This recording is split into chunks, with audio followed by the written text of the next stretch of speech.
பிரியமானவர்களே, நம்ம தேவனுடைய சாயலாக உண்டாக்கப்பட்டிருக்கோம். அப்படித்தானங்க? நம்ம தேவன் அவருடைய பிள்ளையா, அவருடைய ரூபத்தின்படியே நம்மளை படைச்சு, அவரோட ஆவியை நமக்குள் கொடுத்துருக்காராங்க.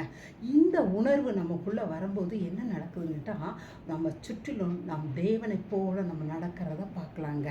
நம்ம தேவனை போல நடக்கிறது மாத்திரம் இல்லைங்க, தேவனுடைய கிரியைகளையும் வெளிப்படுத்துகிறவர்களாக நம்ம இருப்போங்க.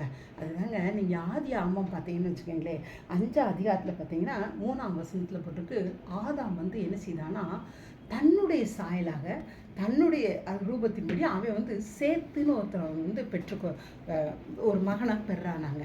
உடனே அவன் என்ன செய்யான், தன்னை போல இருக்கான்னு சொல்லி அவனுக்கு சேத்துன்னு சொல்லி பேர் வைக்கிறாங்க.